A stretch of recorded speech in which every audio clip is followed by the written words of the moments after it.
Почитувани слушатели, вие добро знаете и веќе и најавивме на почетокот дека ова е време резервирано за разговор со наши гости, а наш денешен гостин е доктор Љулзим Фаризи, доктор по меѓународни политички науки, политиколог и политички аналитичар.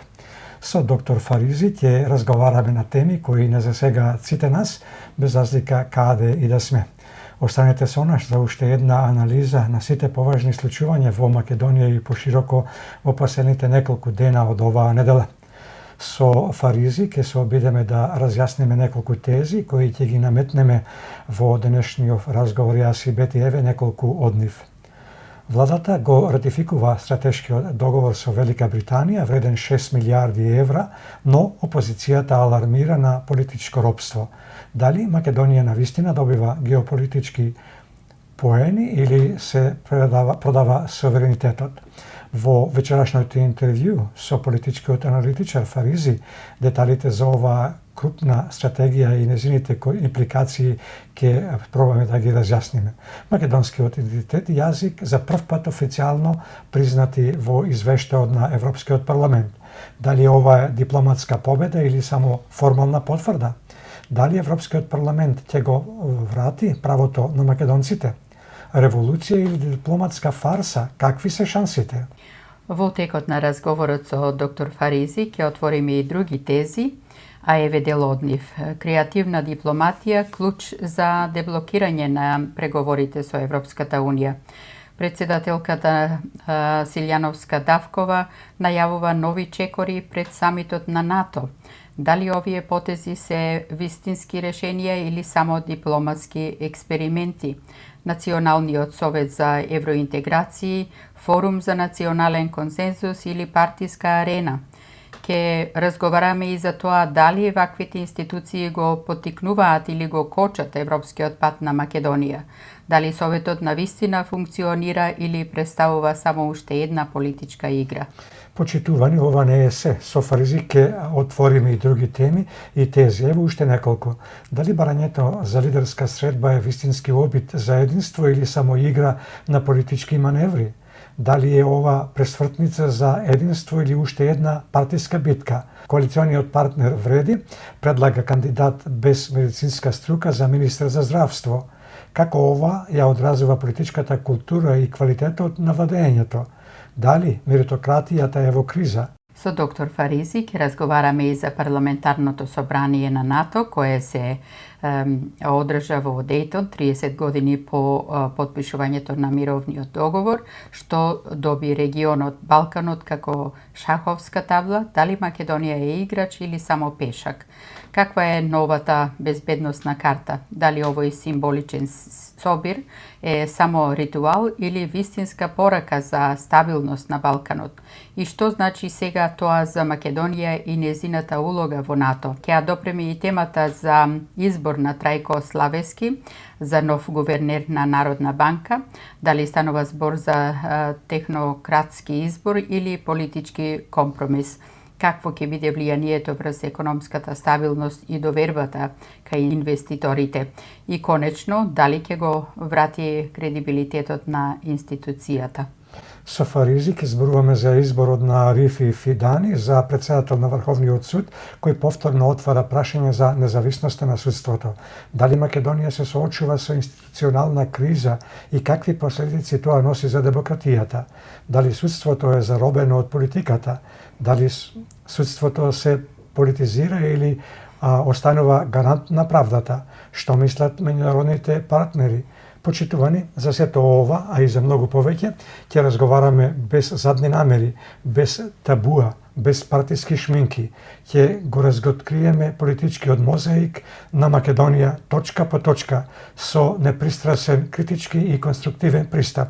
Ќе слушнете остри анализи, без партиски шминки, без задни агенди, директно, аргументирано, без калкулации.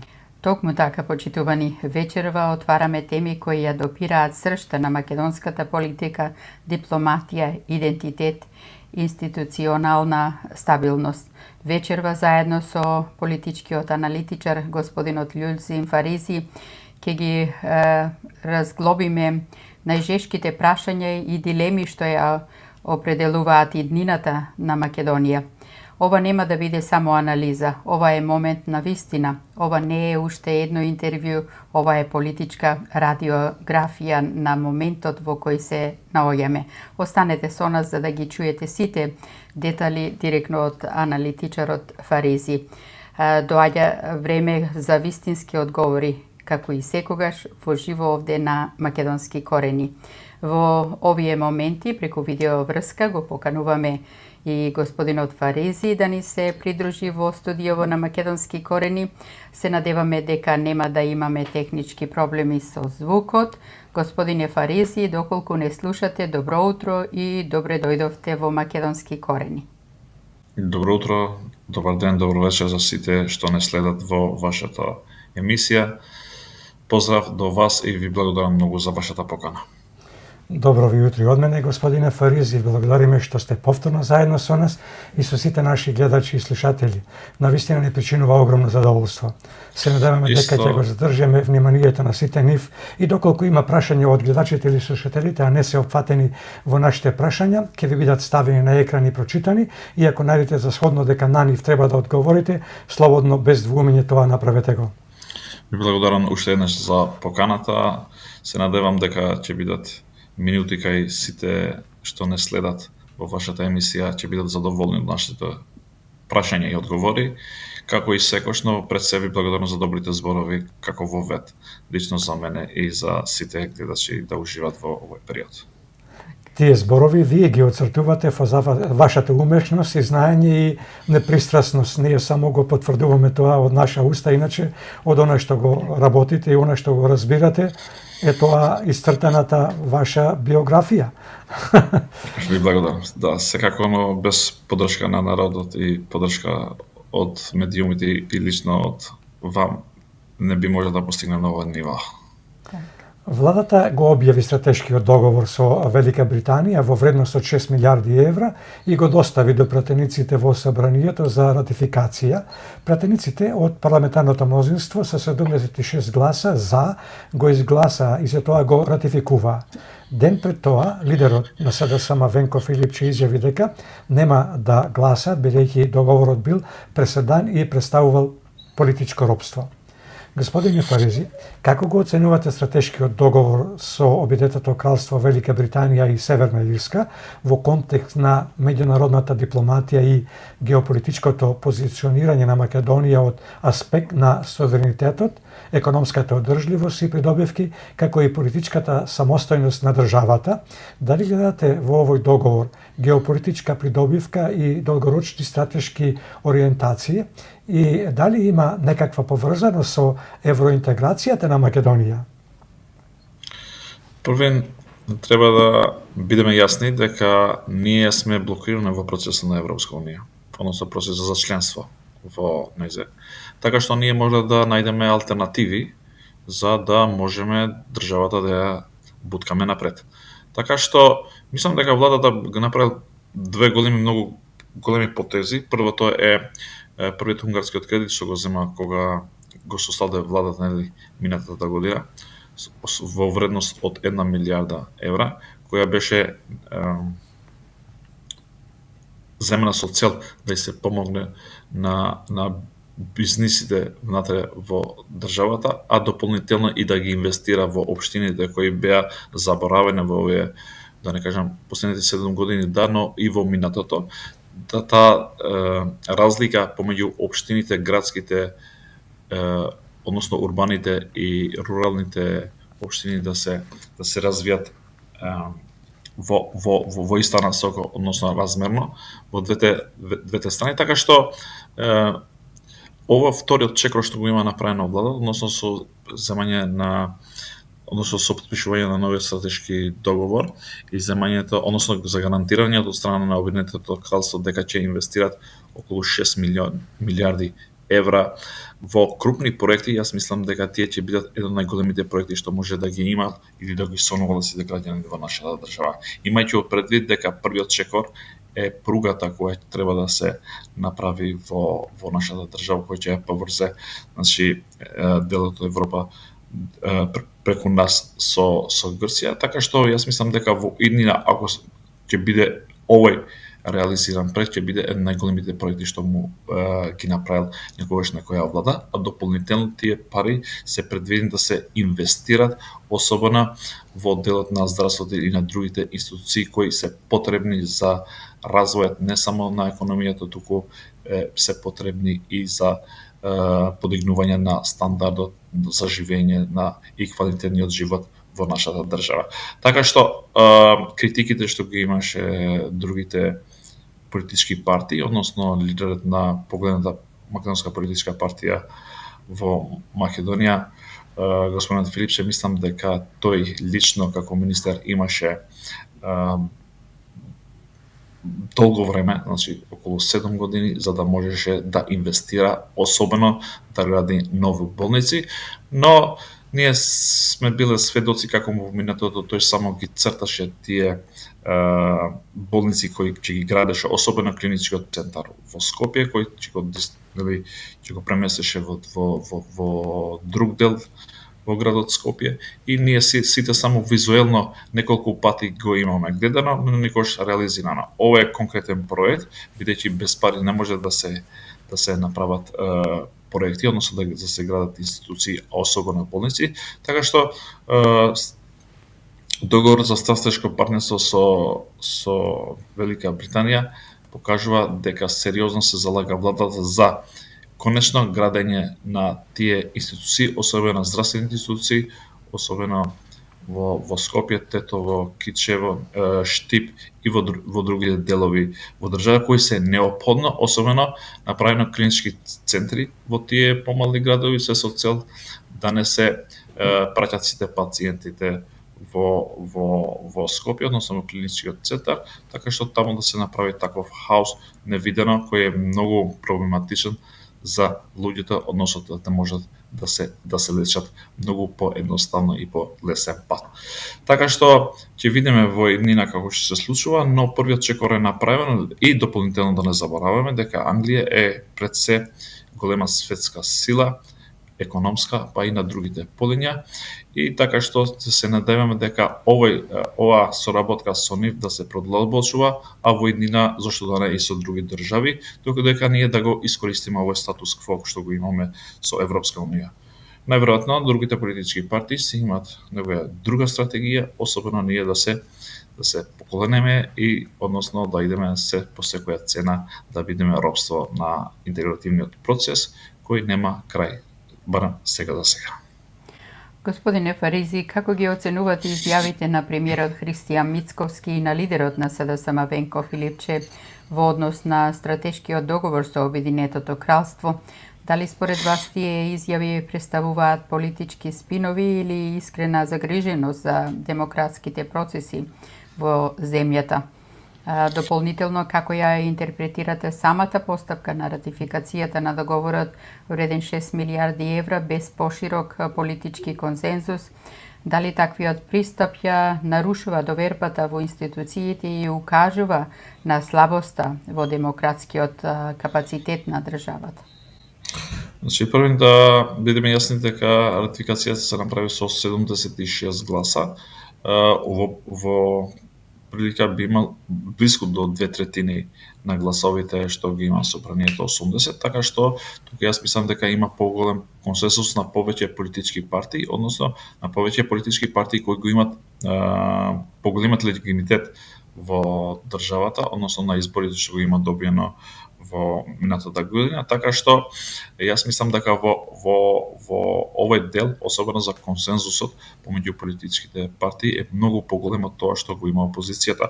Но опозицијата во секој случај за било кој проект што би ги бил во интерес на државата и на граѓаните, никогаш не би гласале истите, бидејќи на таков начин пропагувањето во парламентот, односно не гласањето, односно неприфаќањето на се што е од страна на владата, тие мислат дека на таков начин ќе ги држат гласовите што ги имат, односно нивните членови, симпатијата што ги имат кај нивните членови, и така се обидуваат по нивните критики, особено да растат како политичка партија. Но јас мислам дека во нашата држава се уште не успеле да се созреат некои политички партии, односно некои политички лидери, за да излегуваат од тоа, да не кажам, тесно политички интереси, се со цел да профитираат политички. Но јас мислам дека тие треба да излезат од тоа матрица и се со цел да ја гледат повеќе интересите на граѓаните на самата држава, за да можат и тие па после да имат поголеми симпатии од другите членови за да можат да растат. На ваков начин јас мислам дека само не уштедат, бидејќи граѓаните напред се сакат да имат конкретни резултати.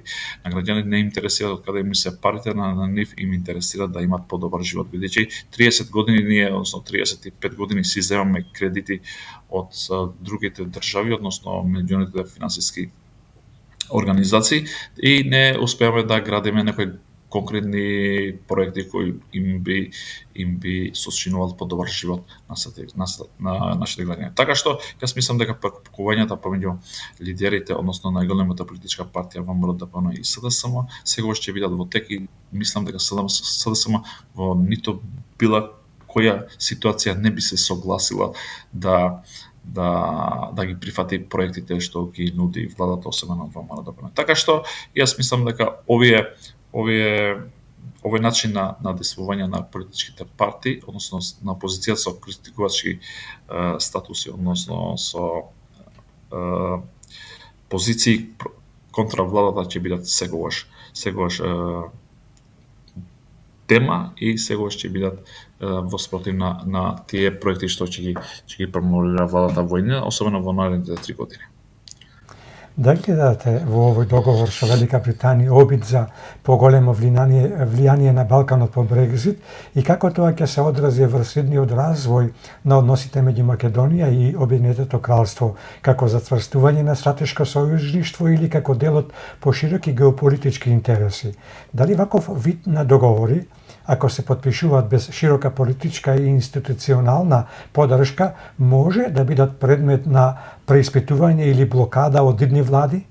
Пред се треба да сватиме сите ние дека Велика Британија пред се голема сила, тоа што преска јас го кажав, и се играат и тие интереси, но пред се најголемиот интерес е на нам, бидејќи ние се помала држава и финансиски сме многу послаби од другите држави кои се во регионот, кои се дел од Европската унија или се многу напред влезени во НАТО, така што ние мора да имаме политички партнер, односно мора да имаме сојузник во меѓународните односи, особено мислам дека потезот што го има направен дуго е изненадувачки на позитивно, бидејќи на никој не му паднал на памет дека ќе имаме таков стратешки партнер кој ќе ни помогне во економскиот дел. Бидејќи да не забораваме дека коридорите што се предвидени од страна на Европската унија би требало да поминат сите преку нас, но да не забораваме дека особено Бугарија и Грција си прават големи битки со нивните сојузници, со се коридорот да поминува од нивната страна да се поврзува директно со Србија. Така што ако се направи тој коридор да го заобиколува Македонија, тогаш ние ќе имаме историски да кажам историски да биме губитници, така што јас мислам дека ова стратегија направена со Англија која гарантира да се направи, особено пругата ќе биде директно поврзано нашата земја, односно ќе биде клучка поврзана помеѓу Грција и Европска унија. Јас мислам дека само овој што ние да го реализираме, односно овој проект да го менаџираме до крај и не само ова нашата влада и другите влади, јас мислам дека ќе биде голем бенефит за држава. И да не забораваме, вашето прашање беше во врска на тоа дали следните влади би го едностранно би го укинале овој проект. Јас мислам дека ова влада долго ќе владее првин, а вторин јас мислам дека не би му паднал на памет на никоја друга влада да ги укинува вакви проекти, бидејќи пред се во интерес на државата, а второн тоа го имат за гарантирано и веќе е потпишан меморандум за соработка и веќе тоа е поминато во собранието што веќе е дел дел од владиниот проект и на државниот проект, така што не може да се повлекуваат на едностранно, бидејќи таму се предвидени најверојатно и санкциите. Но мислам дека ние ниту па треба да мислиме на таа насока да ги укинуваме големите проекти што ни се нудат, особено на големите држави. Се подразбира дека и тие имат интерес, но јас мислам дека најголемиот интерес е нашиот, бидејќи на друг начин ние не можеме да ги градиме такви инвестициони големи проекти. Да се надеваме дека и другите политички партии ќе се вразумат и ќе мислат повеќе за народите државата. Европскиот парламент, според најавите во официјален документ, ќе го признае, зацементира и потврди постоењето на македонскиот идентитет и македонскиот јазик, термини што се спомнуваат на 4 места во најновиот извештај за напредокот на Македонија кон Европската Унија. Овој извештај, подготвен од главниот известувач за Македонија, австрискиот европратеник Томас Вајц, со подршка од 7 известувачи во сенка, треба да биде усвоен во јули. Заслуга за ваквиот исход, според Повекемина, има и засилената дипломатска офанзива на македонската влада, предводена од премиерот Христијан Мицковски, кој повика извештајот да биде едногласно подржан. Господине Варизи, како го оценувате значењето на ова најавено официјално вградување на термините македонски јазик и македонски идентитет во извештајот на Европскиот парламент? Дали според вас ваквиот чекор представува суштинска заштита на националните интереси во европскиот контекст или станува збор за дипломатска формално без реална образувачка тежина? Јас мислам дека први Европската унија ќе потврди тоа македонскиот јазик и македонскиот идентитет, тоа што е голема предност.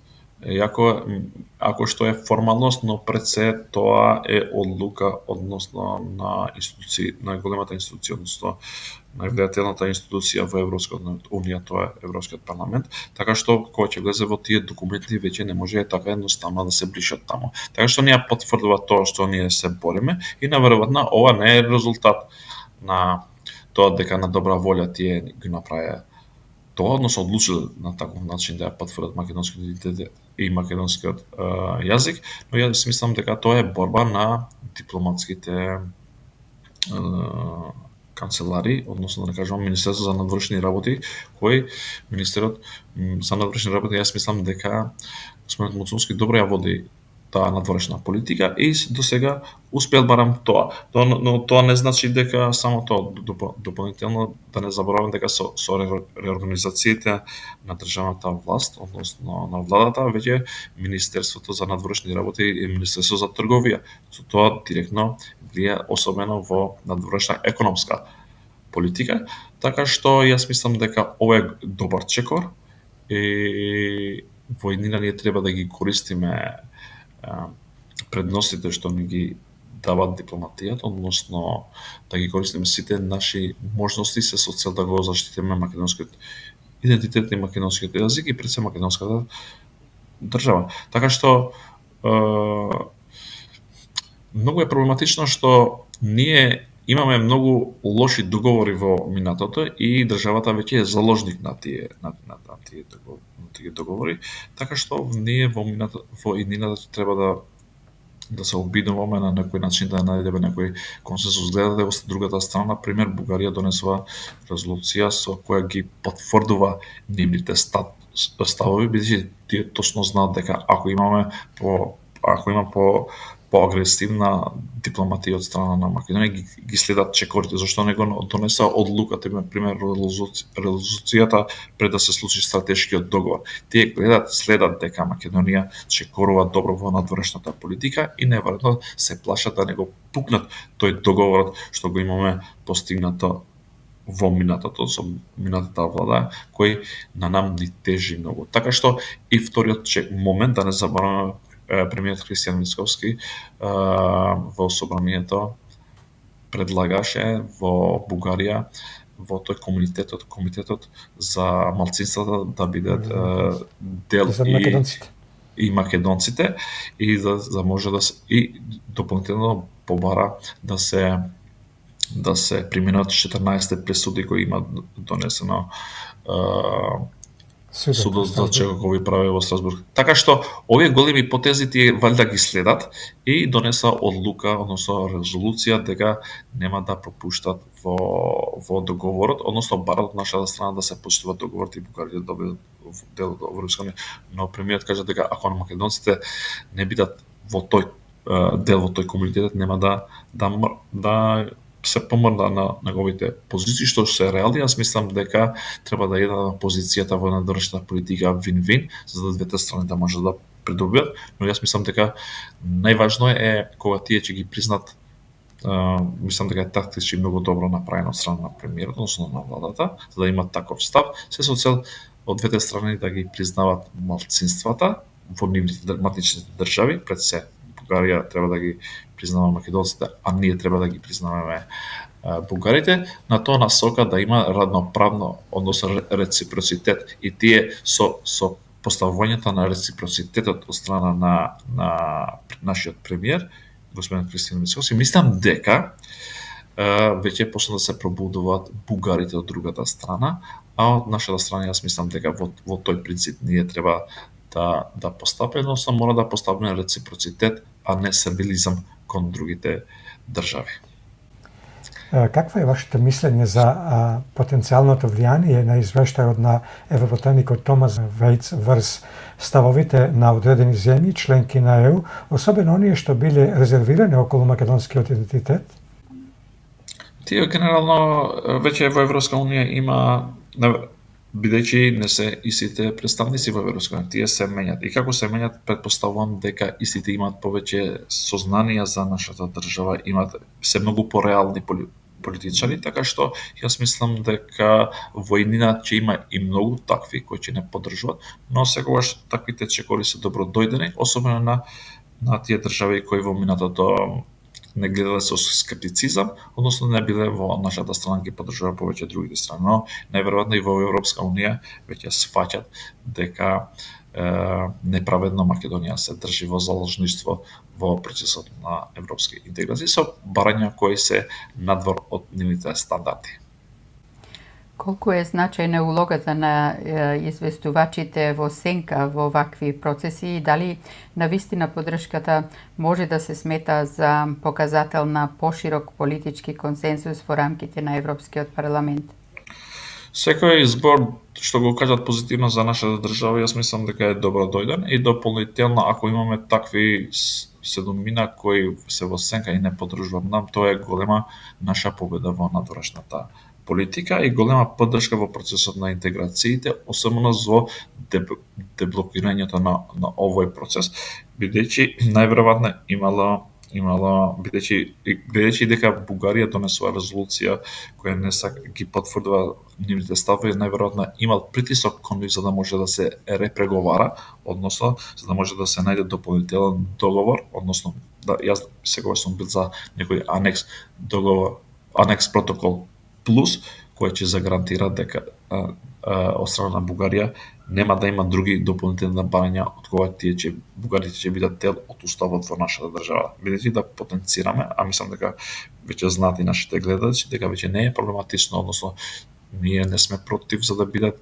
бугарите дел од уставот, но проблематично е после нивните барања дополнително кои ќе бидат имајќи во предвид дека таа комисијата што е предвидена историската за отварање на дебати од истражувањето во делот на историјата, тие може нам да не блокират за било кое прашање, односно може да не блокират за ситни прашања, односно да ги контестират револуционерите, односно луѓето кои даде живот за државата, кои ги сметат како национални македонски герои. Така што тие може да не контестират и во тој момент кога тие нема да се слагат како комисија, може да ја известуват нивната влада и тие да не блокират во процесот, се додека ние да се тргнеме од сите, односно да се тргнеме од сите што е наше, а да прифаќаме се што е барање од страна на Бугарија. Што не е прифатливо, а мислам дека и нечовечко е тоа. А тоа да не забораваме дека е последица од тој договор што го имат направено СДСМ и други во минатото. Доколку извештајот биде едногласно усвоен, дали тоа ќе засили динамиката на преговорите или ќе остане символичен гест? Како ја оценувате досегашната дипломатска стратегија на владата? И за крај, ако го земеме во предвид фактот дека во дипломатијата на хартија се може да стои, дали и како ќе се промени тоа во пракса? Може ли ЕУ да задржи оваа позиција трајно или се работи за привремен компромис? Јас мислам дека во процесот на интеграциите државите се мерат врз основа на исполнените услови кои се предвидени од Европска унија.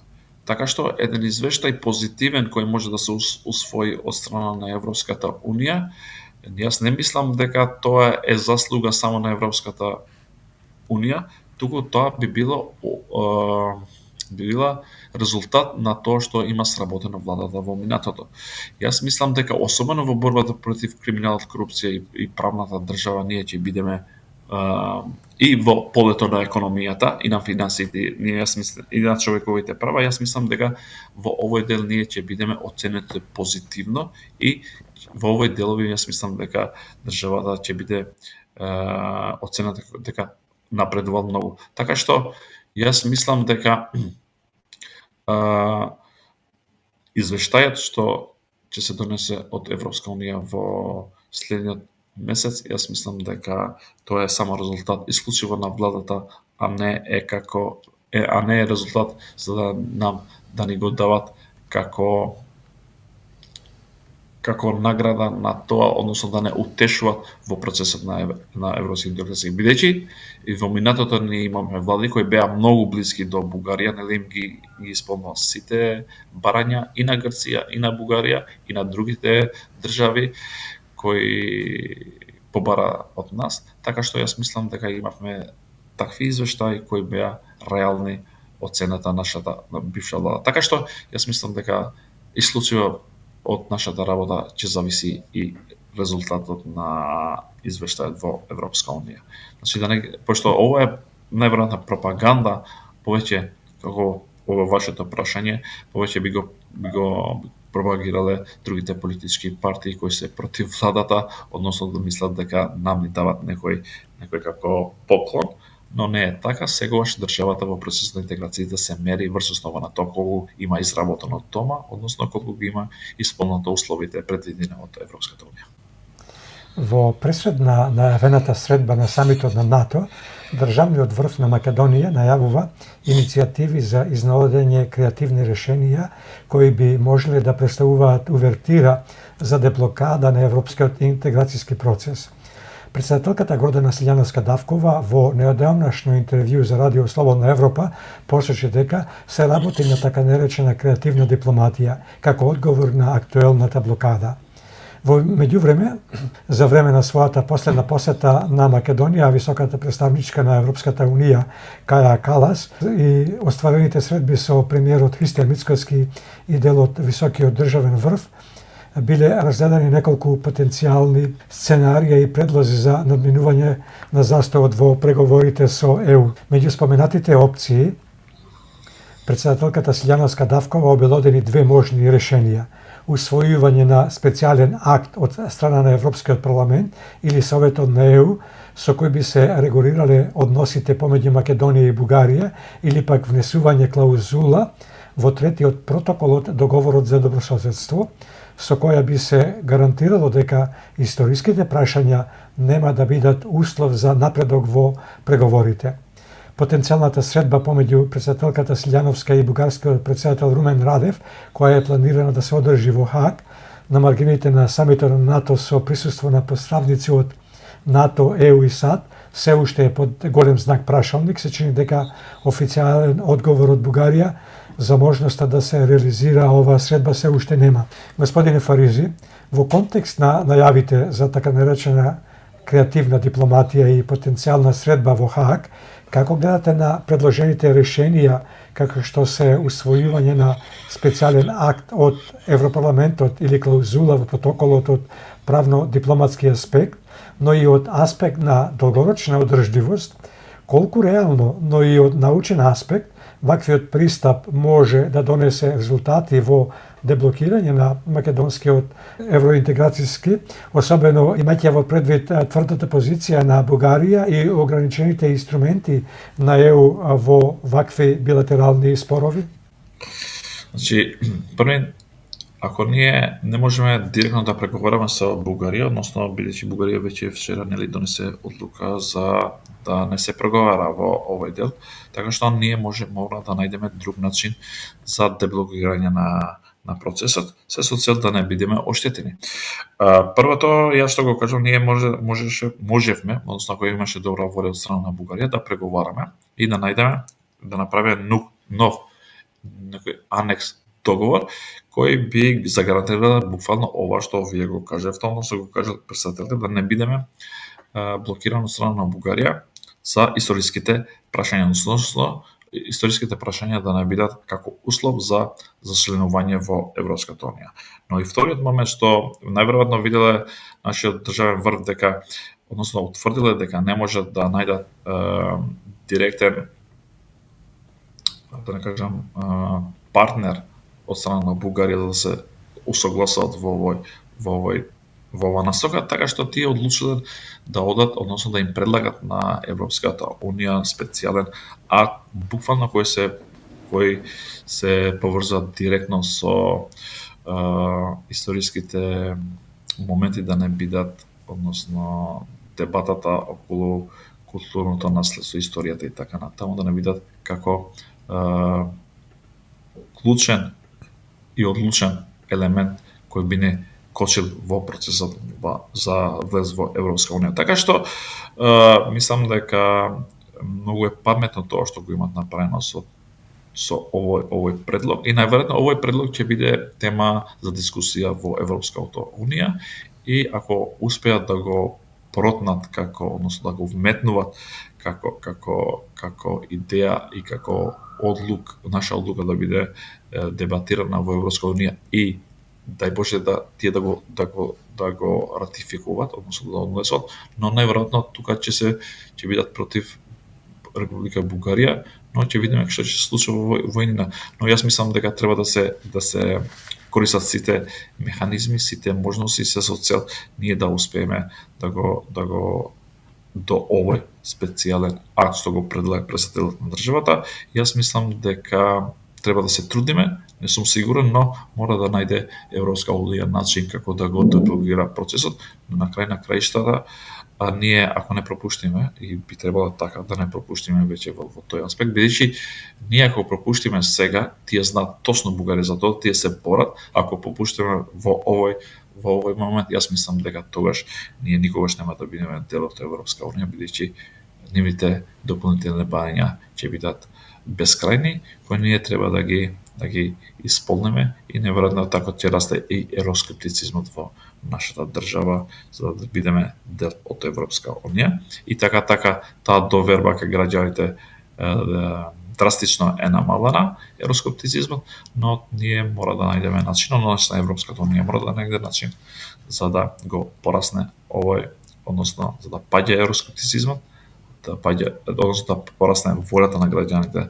за да бидат дел од Европска унија, но овие, да не кажам, сопки што ги прави Бугарија сегаш ќе бидат во таа насока да се расте евроскептицизмот кај граѓаните во нашата држава. Господине Фаризи, во контекст на идејата за креативна дипломатија, дали е правно и политички возможно Европскиот парламент или Советот на ЕУ да донесе специјален акт со кој би се регулирал билатерален договор како оној меѓу Македонија и Бугарија? Дали постојат слични преседани во европската дипломатија на кои може да се потпреме? Воедно, колку дипломатски и правно е одржливо внесувањето клаузула во третиот протокол од договорот за добрососедство, која би гарантирала деполитизирање на историските прашања во процесот на евроинтеграцијата. Може ли ваквиот пристап реално да ја надмине бугарската рамковна позиција или ќе остане претежно на ниво на символика? Пример, ако толку е лесно за да ги ставаме бугарите во уставот, според Бугарија, тогаш многу е лесно и ова да биде метнато во Европската Унија.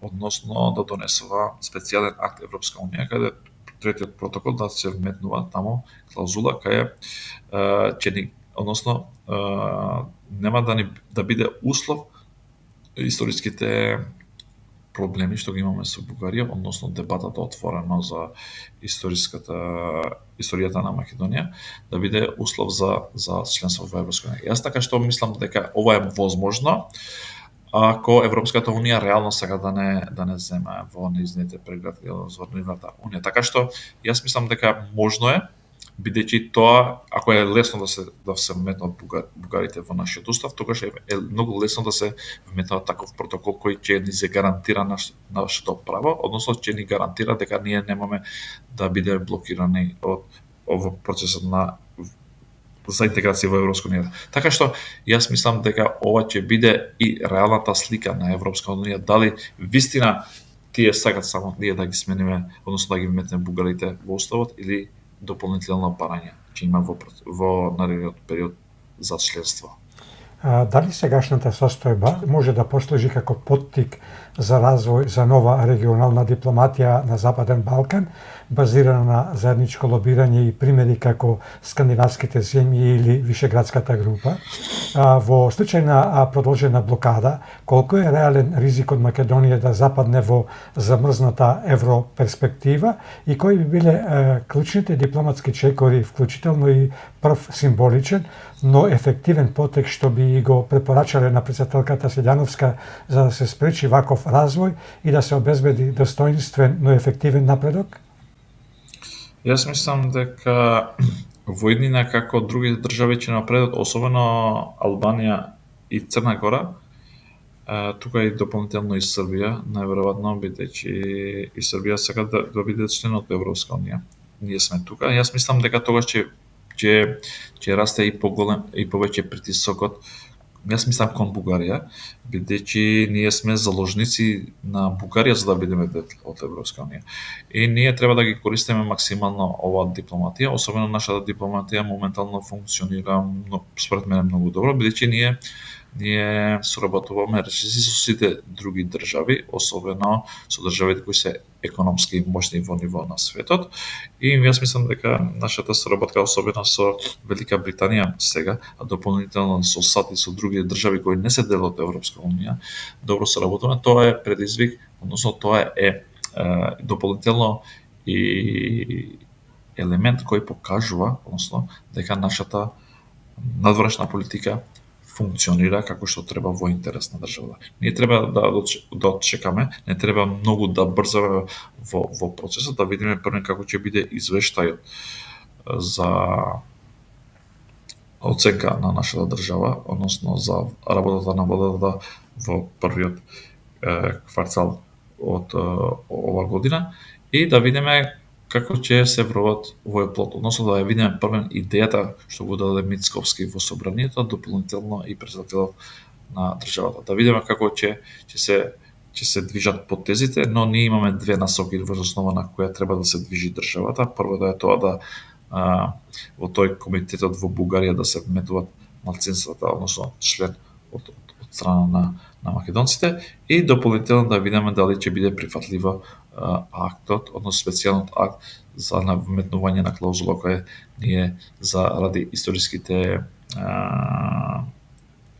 разлики што ги имаме да не биде услов за влез во Европска Унија. Така што јас мислам дека овие две идеи што ги има дадено владата се добродојдени и да видиме како ќе делува Бугарија од една страна и во целост Европската Унија. Господине Паризи, каква улога може да имаат САД и НАТО во поддршката на деблокадата на евроинтеграциите на Македонија, особено во контекст на евентуалната средба во Хаг? Дали постојат индикации дека и Европската Унија е подготвена да ја ревидира својата позиција во однос на историските прашања како дел од преговарачката рамка или тоа е повеќе дипломатска формалност отколку реална промена на став?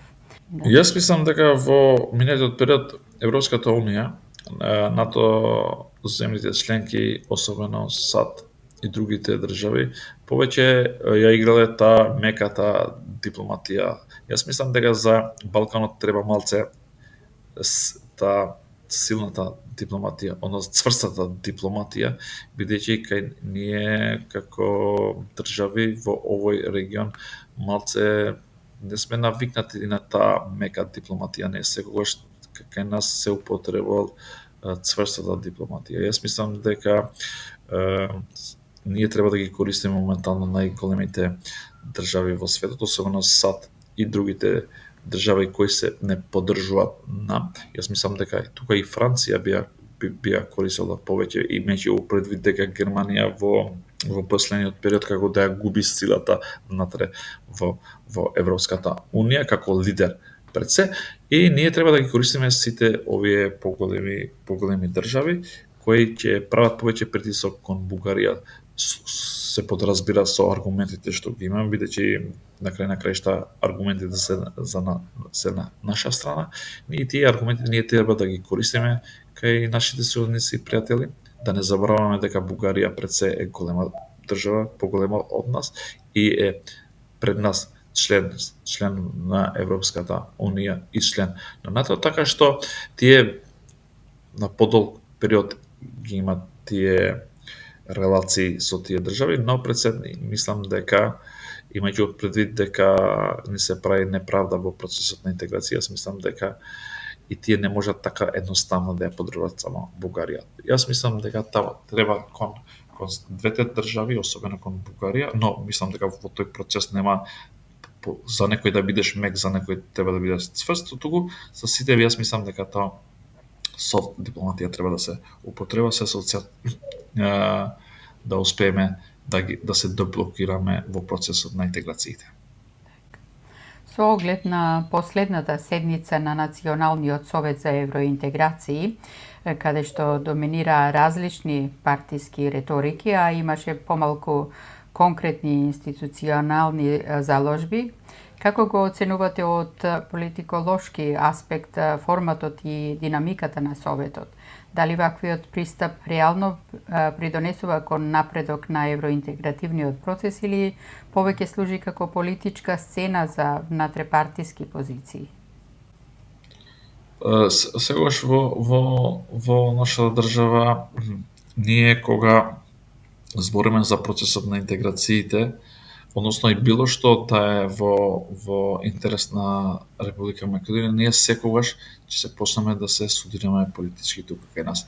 Заедниот е најдоброто што може да се направи за државата, за другото, односно за опозицијата секогаш е најлошијата варијанта што има направена влада. Така што јас мислам дека прекупување внатре политички се со цел да тие да растат како политичка партија, но ние мислиме дека треба да повеќе да размислуваме за долгорочните политики за државата отколку тесните интереси што ги имат политичките партии. Така што секогаш од страна на политичките партии ќе има ставови кои ќе бидат контра владата, тоа што го кажав во минатото, но претходно, јас мислам дека владата треба да се фокусира на добри проекти, да ги употреба сите механизми и случајно и тие што се однесуваат на одлуки кои се позитивни за нашата држава, а имајќи упредвид дека во Европската унија ќе се донесува одлука да се признаа македонскиот јазик и македонскиот идентитет, а дополнително и другите чекори што ги превземат представниците на Европската унија.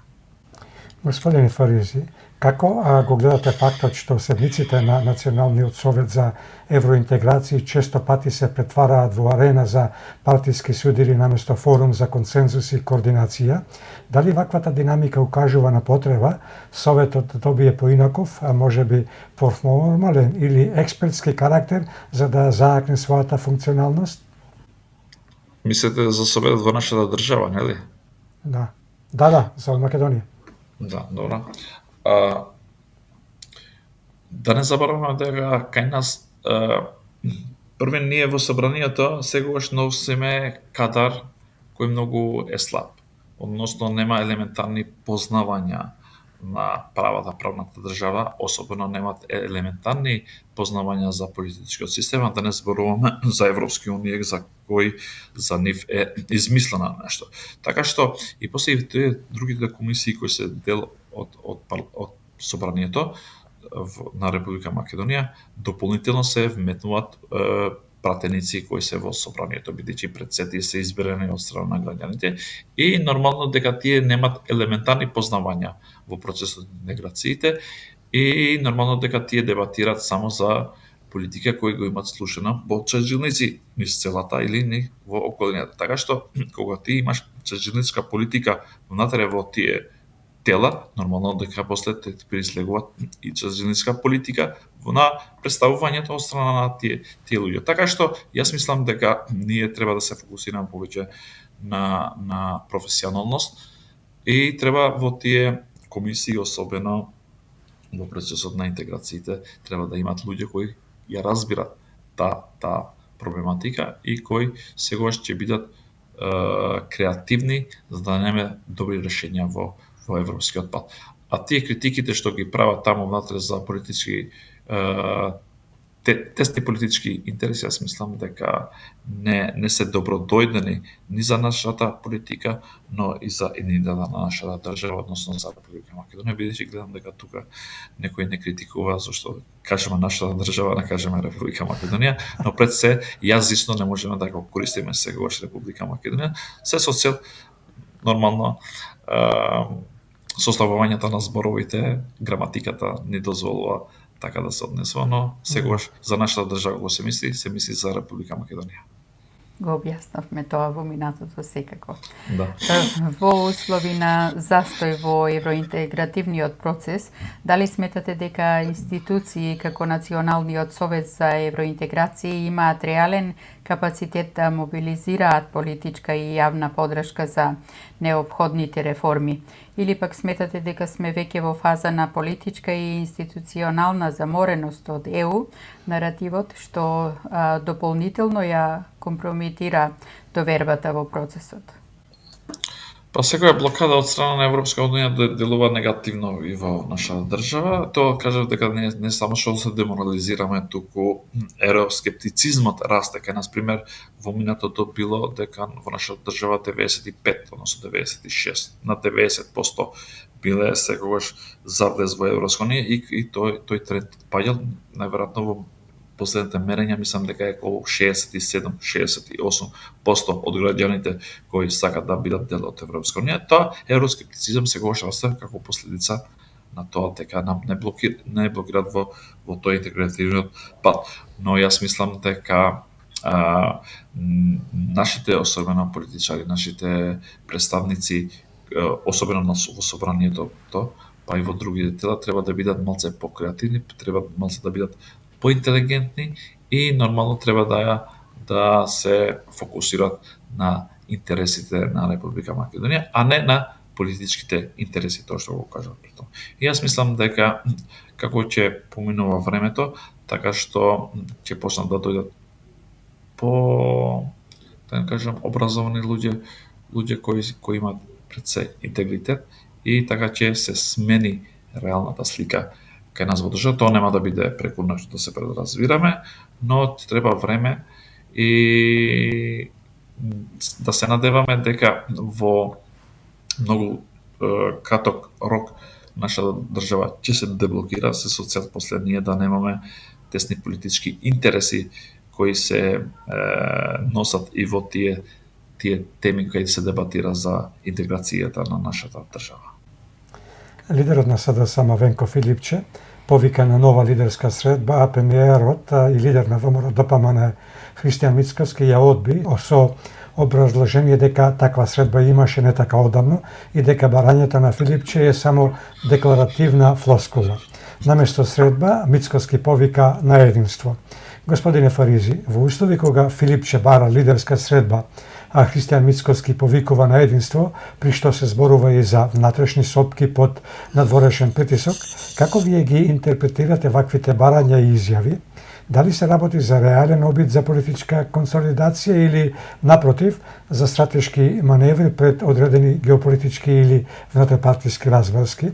Може ли реално се спорува за национално обединување околу евроинтеграциите кога најголемите политички партии имаат диаметрално спротивни ставови за клучните реформски прашања? Првен, јас мислам дека господинот Филипче, кога нема со кого да се сретнува во теренот, сегогаш бара лидерска средба да се сретнува со господинот Христијан Мицковски. Второ, јас мислам дека тој многу често сака да пие кафе со Христијан Мицковски, односно најверојатно му е идол.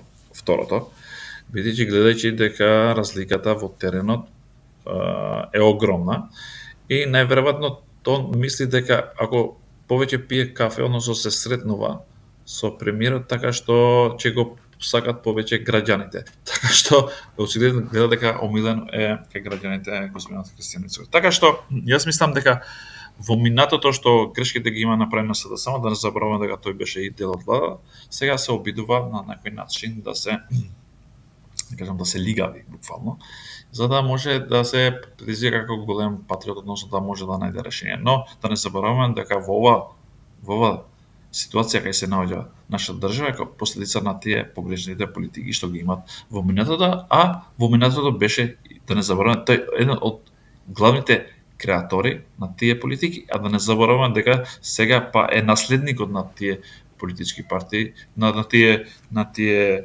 политички лидери во минатото, особено на Зоран Заев и на Димитар Ковачевски, пред кои се правеа и тие договори. Така што јас мислам дека тој нема кредибилитет први да свика такви средби, бидејќи Македонија не е држава која е во некоја екзистенцијална криза, каде за секое прашање ние треба да го викаме лидерот на опозиционална политичка партија и пред се на една политичка партија која многу е минорна во собранието. Тука може да се борат со Дуи кој е прв, кој е втор, односно во опозицијата, така што јас мислам дека тие идеи на Филипче не се добродојдени, дури нема што да помага во овој процес. Единствено што јас мислам дека тој треба да се фокусира во неговата политичка партија, треба да го реформира таа политичка партија и за да биде конкурентен во следните избори. Но вакви идеи да се видиме во секоја втора недела, јас мислам дека дури е непринципиелна и јас мислам дека е надвор од логиката на секој граѓанин, зашто да има таква политичка средба, кога немаме некој клучен елемент. Најверојатно тој го критикува договор за стратешко партнерство со Обединетото кралство и сега сака да биде дел од тоа. Така што јас мислам дека тоа е политички трик, се со цел тој да прерасне како лидер кај неговите членови и да се предвиди дека е клучен фактор во државата, но пред се јас мислам дека не треба да има такви политички среди. Политички среди би имат само во такви ситуации кај државата е во некој ќрсокак, односно во таа ситуација каде треба да има поголема, поширока консенсус. Се додека во овој процес е вака, нема потреба. А за во процес за европска интеграција, јас мислам дека кога ќе има нешто ново, некој нов моментум, пример, да се метат бугарите во уставот како устав што ние, или да се ако дојде до некој нов специјален акт донесен од Европска унија или нов, не знам, некој договор или некој акт што треба да се ратификува и во нашата држава, јас мислам дека во тој момент би имал лидерска средба и би имал потреба за таква средба, но моментално јас мислам дека тоа е само трошење на време и дефокусирање на проектите што ги има направено. Најверојатно тоа е да го дефокусира проектите. Целта му е да се дефокусира владата за овој моментумот што го има сега после подпишувањето на стратешкиот договор со Обединетото кралство. Господине Фаризи, од перспективата на меѓународната политичка наука, како изгледа ваква ситуација со повици на лидерски средби и повици за единство во очи на Европската Унија? Како ваквите различни и понекогаш контрадикторни сигнали влијаат врз кредибилитетот на евроинтегративниот процес, особено во очите на ЕУ? Јас мислам дека барањата внатре за лидерска средба секоја втора недела, да не кажам секоја недела, е се со цел да има еден негативен впечаток за нашата влада кај представниците кои се во нашата држава, односно на странските амбасадори, за тие после да пренесуваат, а особено и амбасадорот на Европска унија после да пренесуваат во нивните матични држави, односно во нивните во ЕУ центрите, дека бидејќи во самиот извештај на Европската Унија се оценува и тоа колку е соработката помеѓу односно партнерството помеѓу владата и опозиционерните политички партии и се обидуваат на таков начин да ја оцрнуваат владата, односно да се обидуваат во извештајот на Европска Унијата да имаме негативен извештај во тој дел каде е комуникацијата помеѓу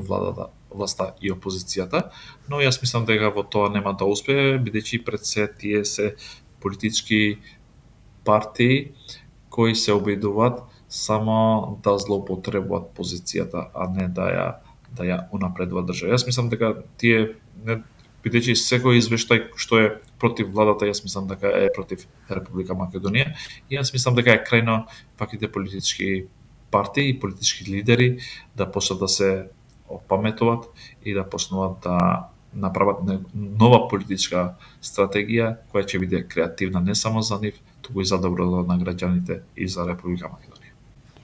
Господине Фаризи, како го оценувате предлогот на коалициониот партнер Вреди да назначи лице без медицинско образование за министер за здравство на местото на Арбер Таравари, која напушти владината коалиција?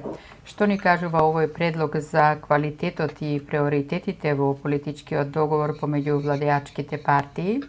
Дали го гледате ова како потек што ја зајакнува политичката позиција на Вреди во коалицијата или пак како дел од пошироки политички калкулации поврзани со етничката рамнотежа, меѓународните очекувања и внатрешната консолидација на власта?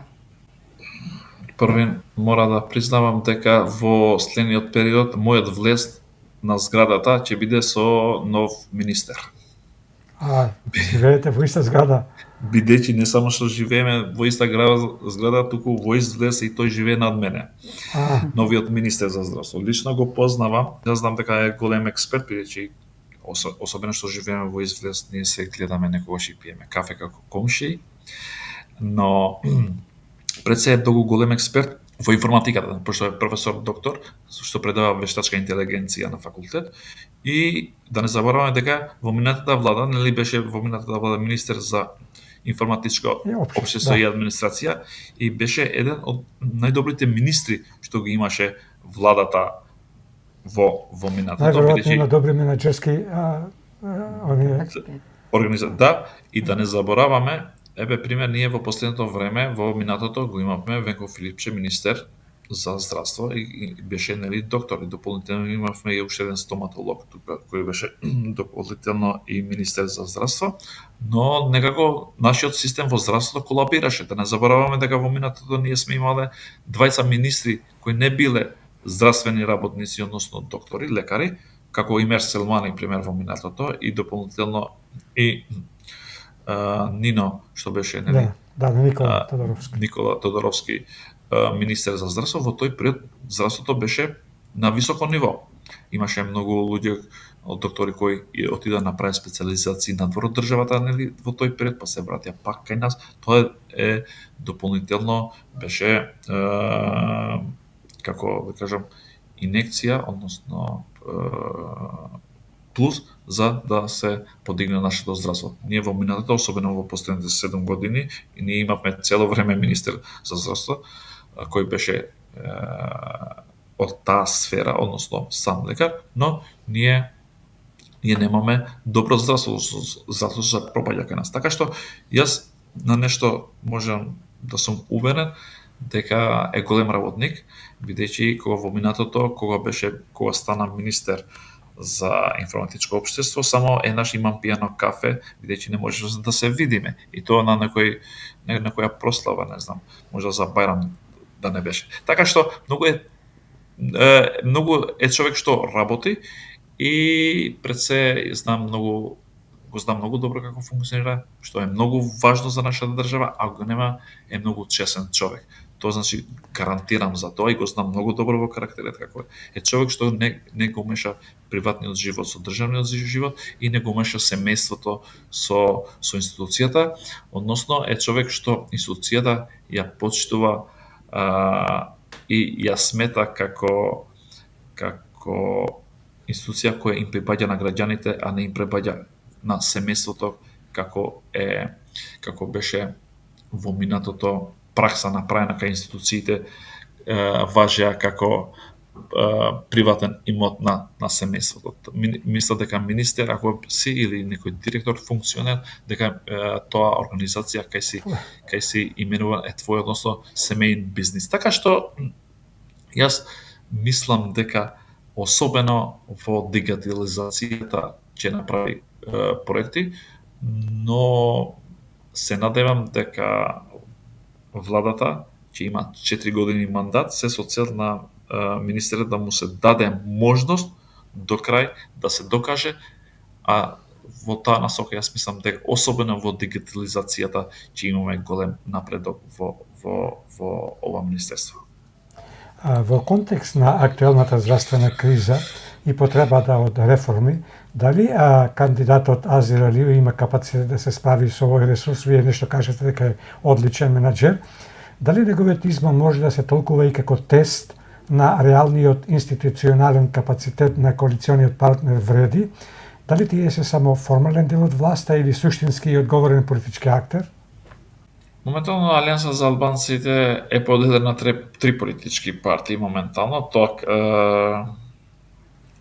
Еден дел е со Зедин Седа, другиот дел е со Арбен Таравари и третиот дел што мислам дека најквалитетивниот луѓе останеа дел од влада. Јас знам некои 5-6 мина кои се дел од владата, кои се да не кажам најдобрите менаџери во ова влада, вклучувајќи и сега кога се враќа и предлогот за нов министер, односно господинот Азир Алиев.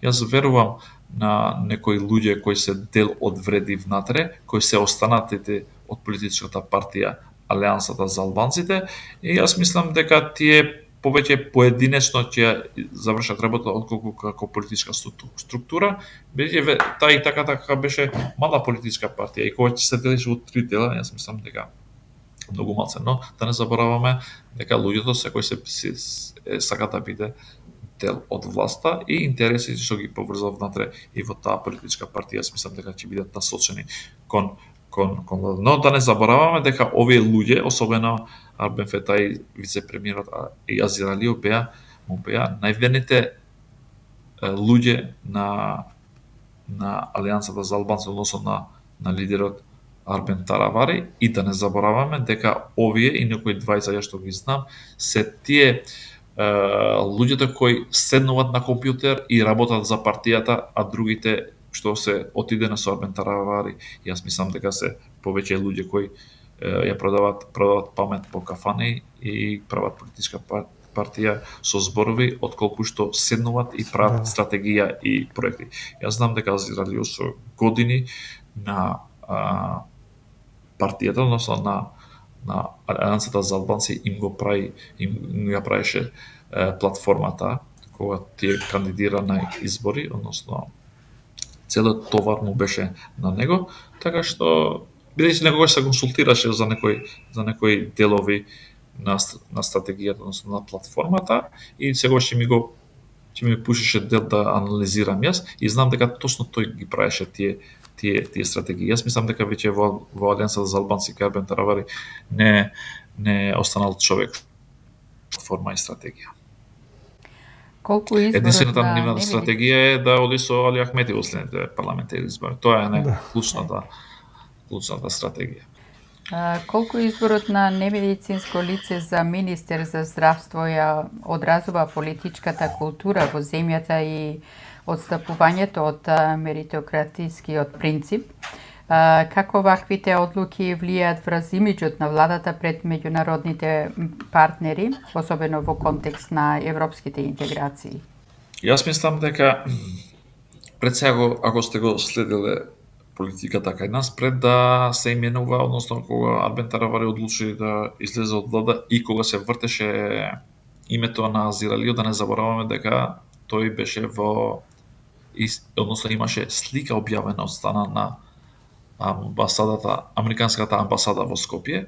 Тоа покажува дека тој има поддршка од страна на американската амбасада и на странски, и дополнително имаше и средби со странски амбасадори. Тоа значи дека тој има поддршка. Пред се, но многу е важно дека во владата не е важно кој од кој е многу важно да биде добар менаџер, а на нашите граѓани пред се им треба честен човек.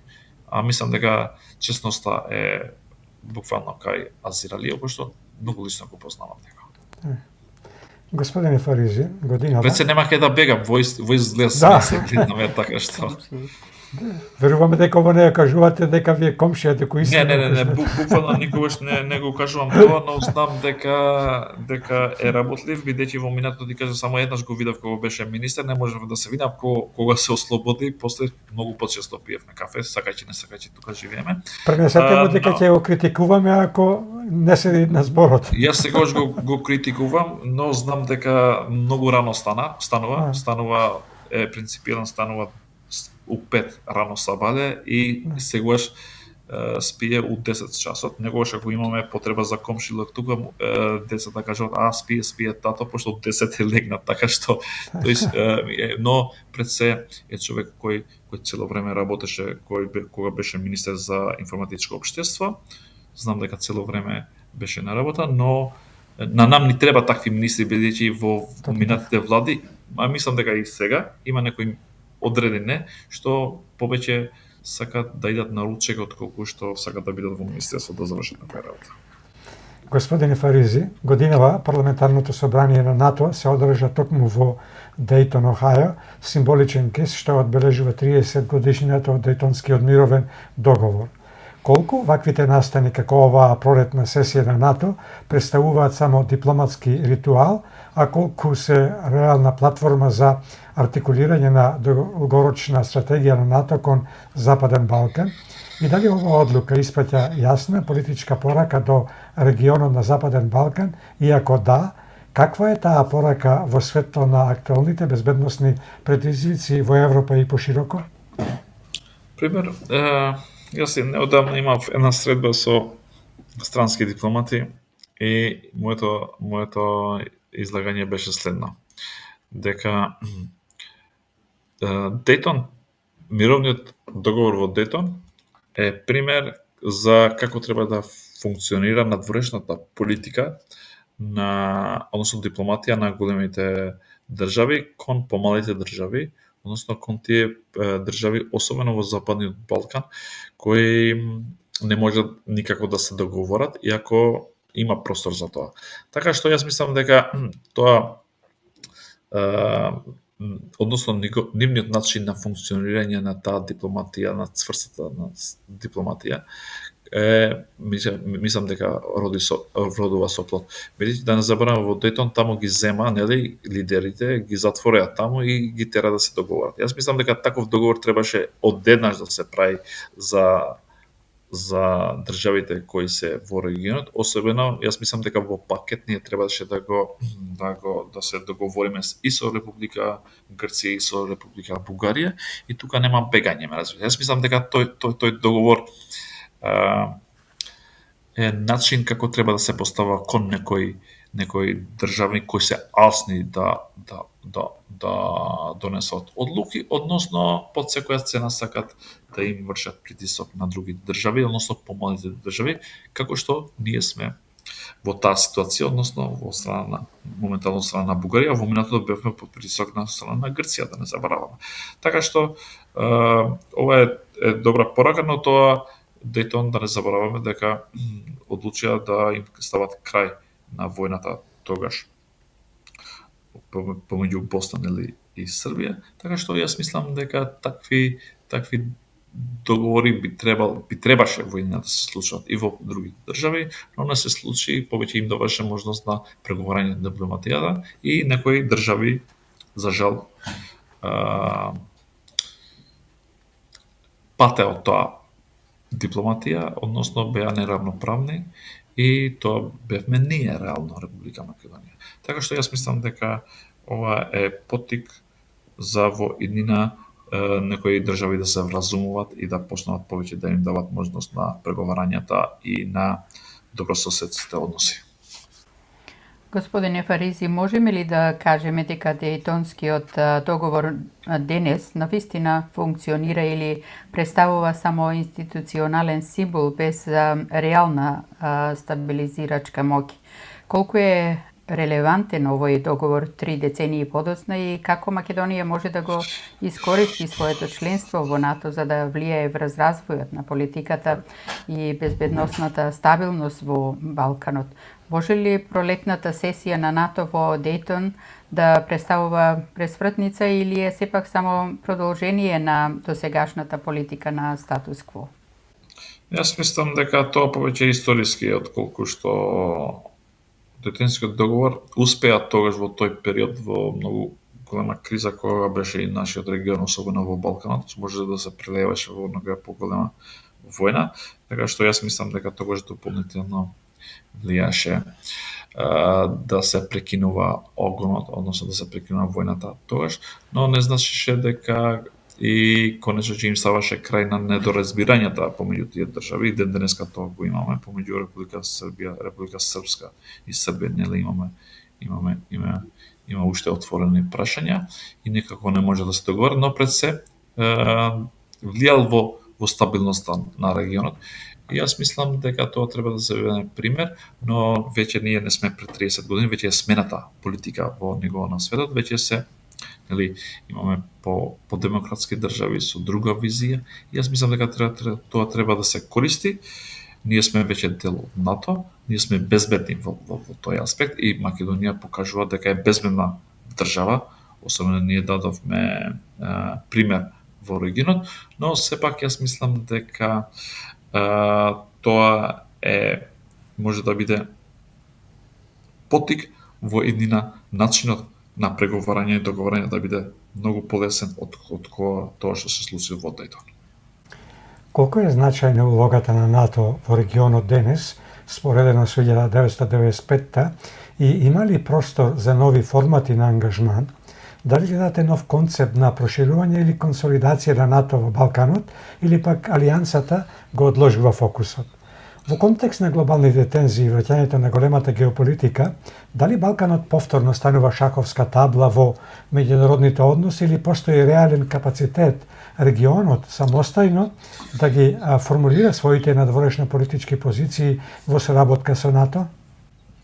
Јас можам да кажам дека како во НАТО да падне интересот за да ги нови членки, особено интересот што го имаат сега моментално кон Украина. А во Западниот Балкан, бидејќи очигледно додека ние станавме дел од НАТО, јас мислам дека регионот имаше голем притисок. Од кога станавме ние дел од НАТО, како веќе НАТО да биде, да не кажам пораат, значи да не се замара веќе во делот на проширувањето и имајќи упредите дека речиси неголемиот дел од регионот веќе е дел од НАТО, така што мислам дека НАТО има загарантирано безбедност во овој простори и сега моментално се фокусира на најголемата војна што се случува во овој период, војната помеѓу Русија и Украина и дополнително војната што е во Блискиот Исток, така што јас мислам дека во овие две региони е повеќе фокусирано на НАТО како безбедносна и војна организација, така што јас мислам дека во регионот е мирен и гарантира безбедност, а и самите држави им гарантираат безбедност на себе си, така што јас мислам дека таа соработка помеѓу членовите на НАТО е на високо ниво. Јас мислам дека во безбедносен аспект нашите држави на поголеми размери нема, така што јас мислам дека регионот во еднина ќе биде безбеден, имајќи во предвид дека најголемиот дел се дел од НАТО.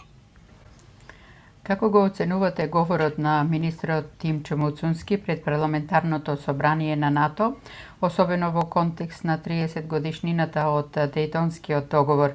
Дали ваквото позиционирање на Македонија представува сигнал за посилен и подинамичен влез во трансатлантскиот дискурс за стабилност на Западен Балкан или напротив открива геополитички дилеми кои се уште не се надминати?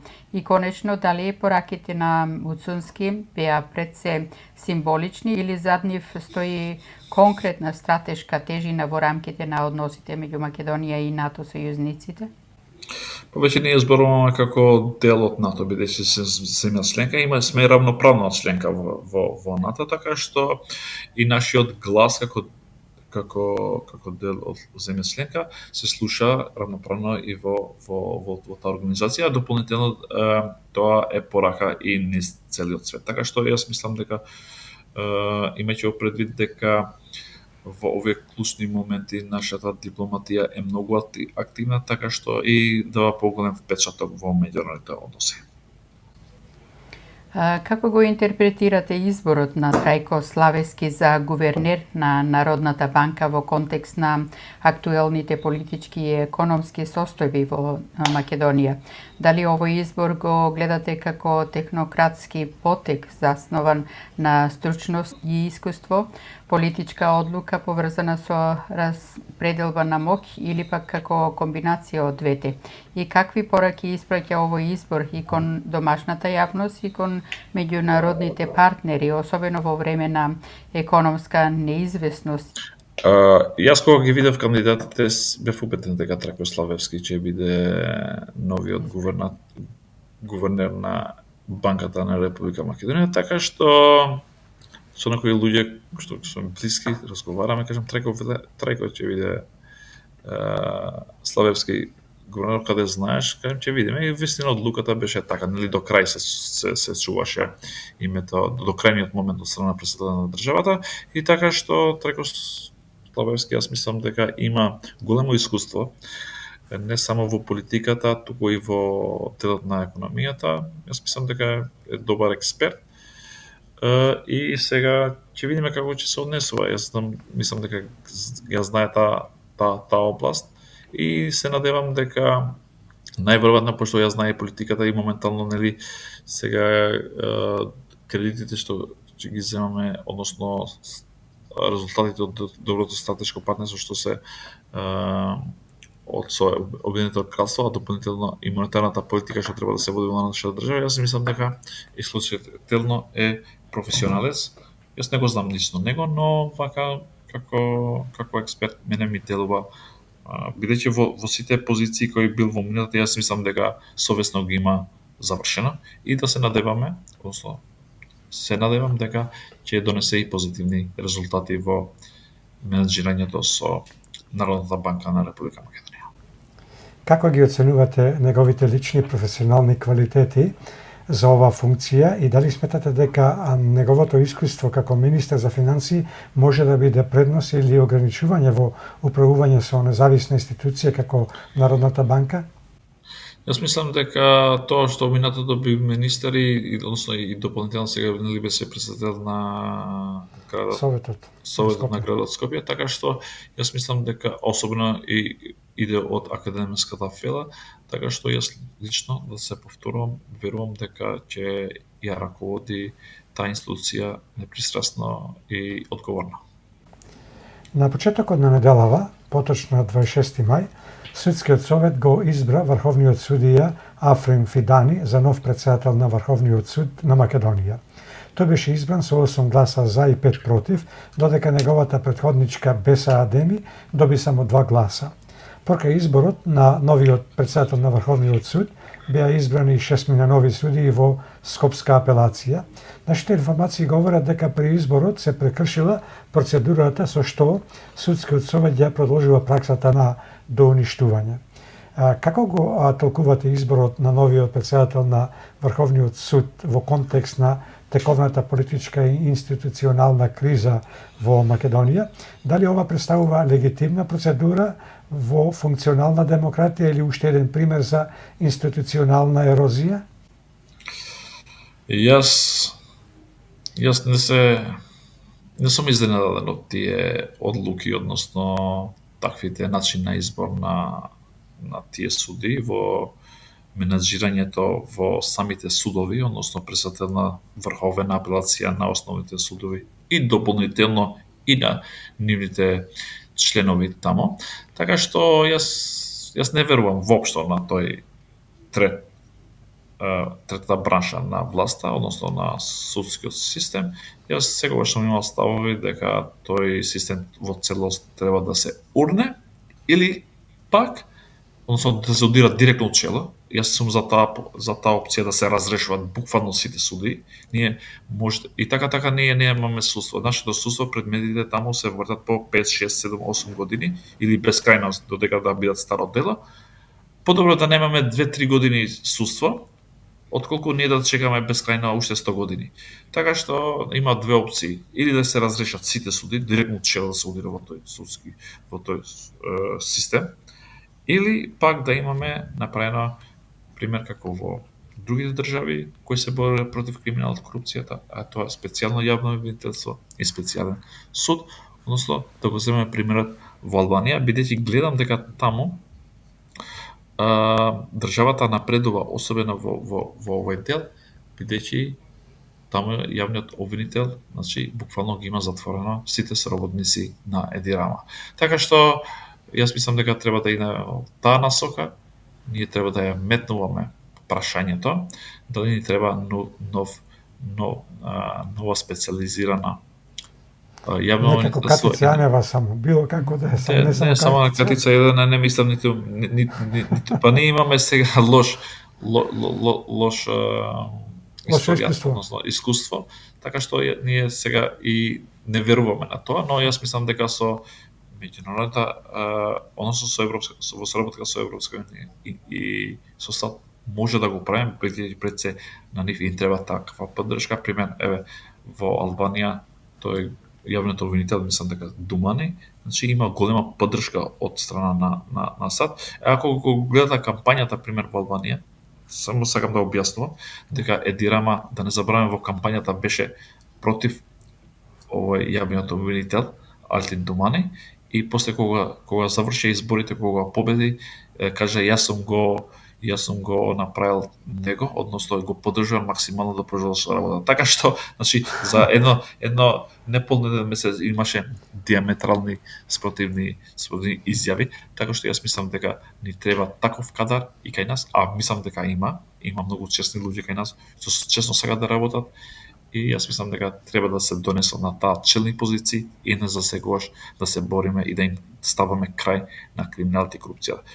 Колку и да е владата против криминалот и корупцијата, колку и да имаме ние министер кој ќе се бори против криминалот и корупцијата, зборот ми е за министер за внатрешни работи и целосно во владата, сепак предметите, односно одлучувачки, е јавното обвинителство и судот. Така што јас мислам дека во овие две институции еднаш за секогаш треба да ги исчистиме од корено.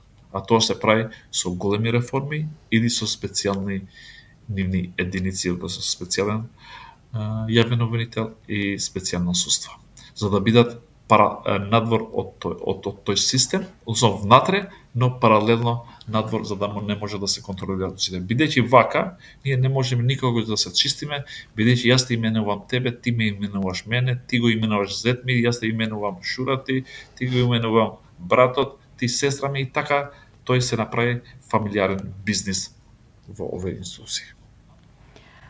Колку прекрашувањето на процедурите при изборот на суди и сомнителните практики во правосудството може да се сметаат за системска девијација и дел од поширока политичка стратегија за заробување на институциите? Па веќе тоа не само ги заробуваме држава, такви пресуди, односно неквалитетни пресуди, а да не кажам политички пресуди, може и лично интересни пресуди, не само што го девалвират правдата, туку го девалвираат и целиот систем во државата и државата во целост, а дополнително влијае негативно и кај граѓаните, така што нашите граѓани кога гледат такви пресуди се деморализираат и по секоја цена сакаат да избегаат од државата. Колку е опасно за една млада демократија кога клучните институции, како судскиот совет, функционираат под сенка на недоверба и нетранспарентност?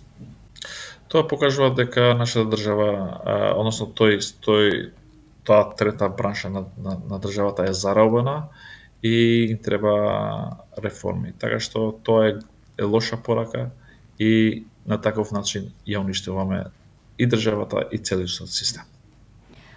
Како ваквите случувања во македонското судство ги гледаат европските институции и меѓународната заедница и колку тоа и штети на европската перспектива на Македонија? Тоа е ризик, бидејќи Европската унија се бори против криминалот и корупцијата, а тие што треба да се борат против криминалот и корупција во нашата држава се во соработка со нив, односно судот и јавното обвинителство, така што не само што ни влијае негативно во извештаите што ги дава Европската унија кон нас во исполнување на условите за членство, туку дополнително влијае и во нашиот кредибилитет што ги имаме во тие држави.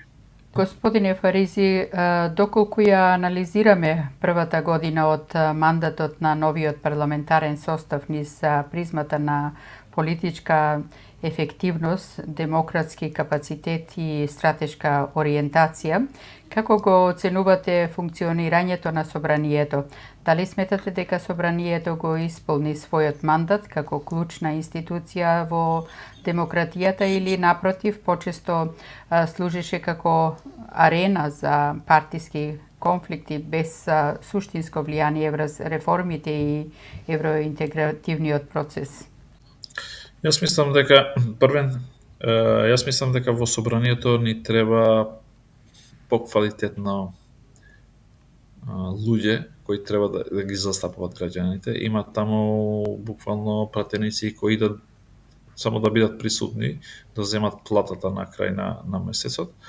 Така што има и пратеници кои се звучни во собранието, но тие не се доволни. Јас мислам дека во иднината граѓаните треба да размислуваат повеќе за тие кои ги застапуваат. Јас сегогаш сум за отворени листи за да имаме поквалитетно собрание таму, но од другата страна и ризично е, бидејќи може луѓето да ни се случат како во Романија, ми разбираш, човек што излева од TikTok да биде председател на државата, така што може и кај нас луѓето да се вртат од TikTok секој човек што нема ниту еден малце кредибилитет, па за тиктокерите, па после да го гласат некој да станува дел од собранието, па да биде тикток собрание. Така што јас мислам дека политичките партии треба да се реформираат внатре со цел да имаат подобар кадар кој ќе ги представува собранието.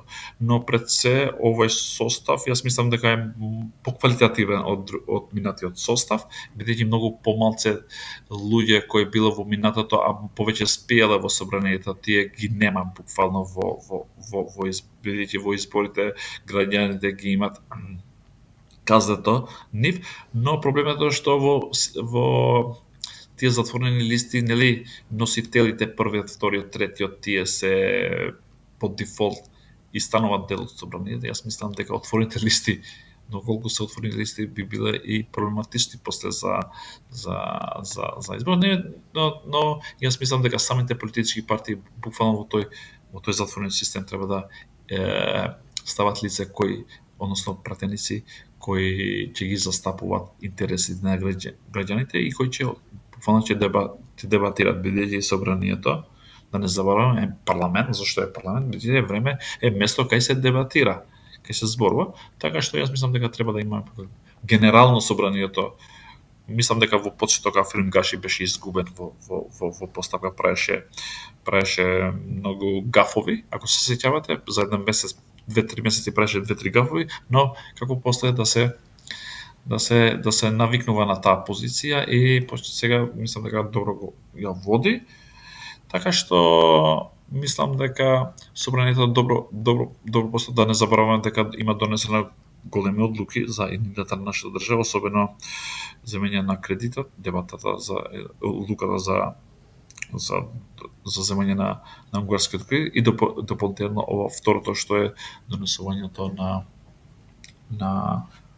односно ратификување на стратешкото партнерство со Обединетото кралство и дополнително други закони кои биле на интерес на државата, особено реорганизацијата на државната власт и дополнително други закони кои се директно во интерес на граѓаните. А последно е ја пример за мојата професија кажувам дека е донесен закон за ангажирање на лица кои се студенти или пензионери кои им овозможува на одредени дејности тие да можат да работат. Колку според вашата анализа се чувствува отсуство или присуство на политичка зрелост во дискусот во собранието и како тоа влијае врз довербата на граѓаните, динамиката на евроинтегративниот процес и квалитетот на донесите одлуки? Вие нешто одговоривте на ова, мито?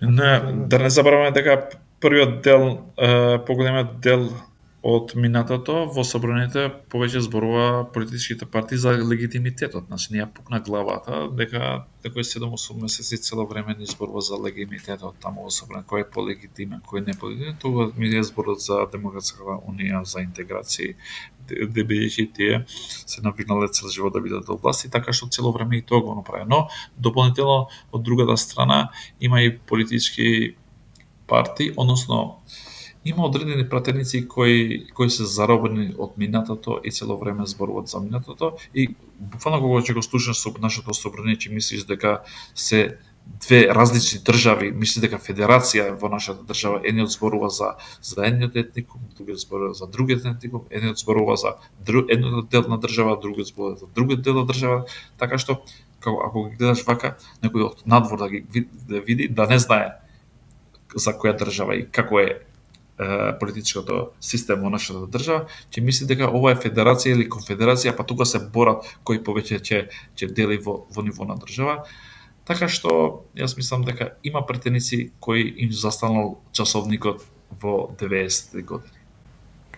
Дали родовата структура и застапеноста на младите пратеници во собранието имаат реален импакт врз изборот на темите и пристапот кон јавните политики или нивното присуство е повеќе символично?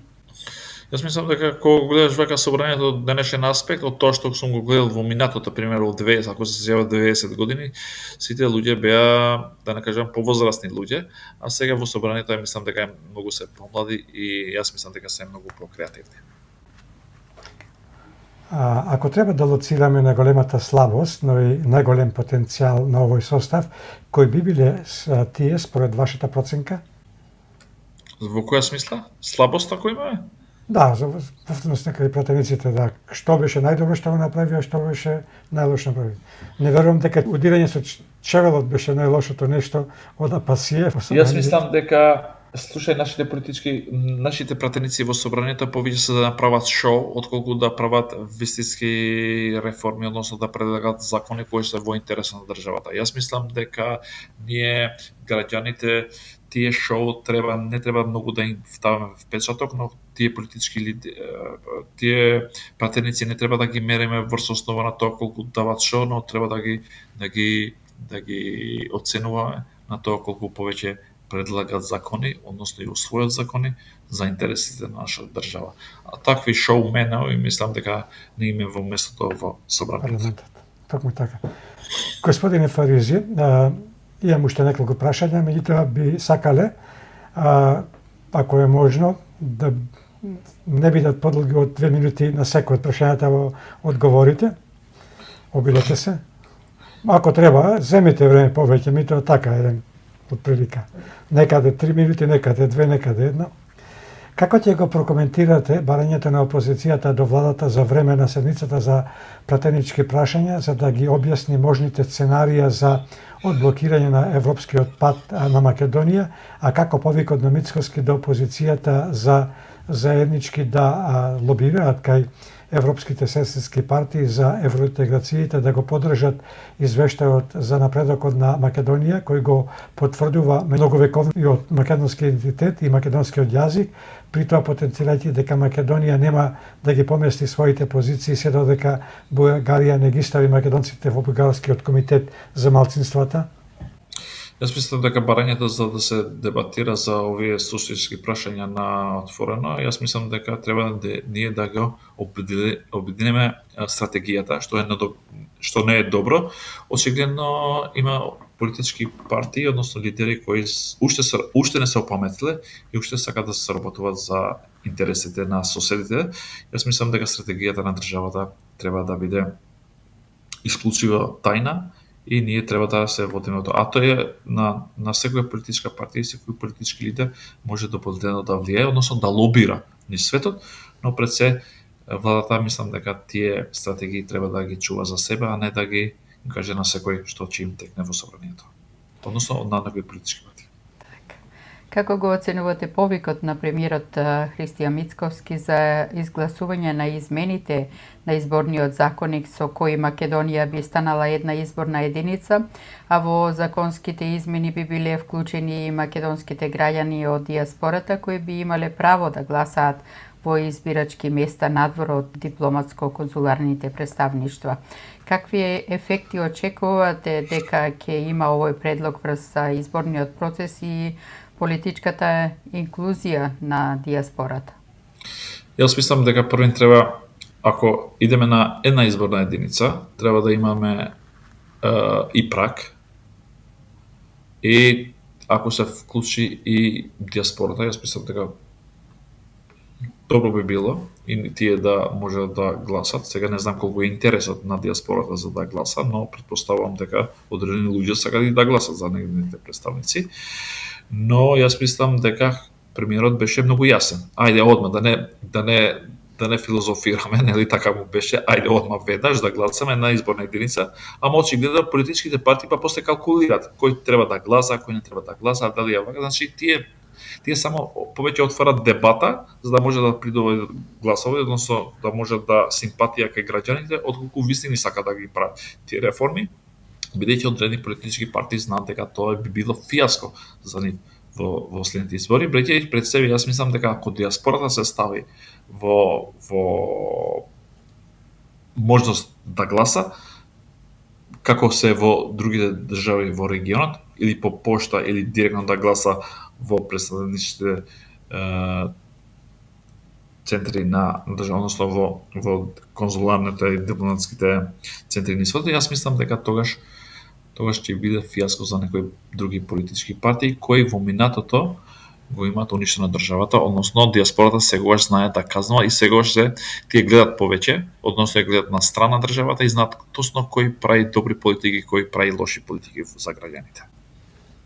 Премиерот Христијан Мицковски за време на латиничките прашања обелодени дека Министерството за надворешни работи и надворешна трговија подготви документ за малцински права и го испрати во Брисел, кој документ треба да биде усвоен во Европскиот парламент од страна на земјите членки.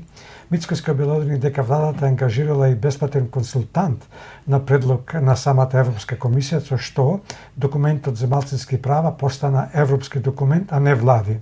Како го интерпретирате ова и дали очекувате дека за овој документ ќе гласат и бугарските европратеници? Па да видиме, првен да го предлагат тие, бидејќи таму во Европска унија сега е мамка за бугарите како тие ќе одлучуваат, бидејќи пред се тоа е признавање на македонското малцинство во самата Бугарија. Така е што мислам дека тие бугарите ќе се спротивстават на тоа, имајќи во предвид дека тие не сакаат да ги спроведуваат 14 пресуди што ги има донесено Европскиот суд за човекови права во Страсбург.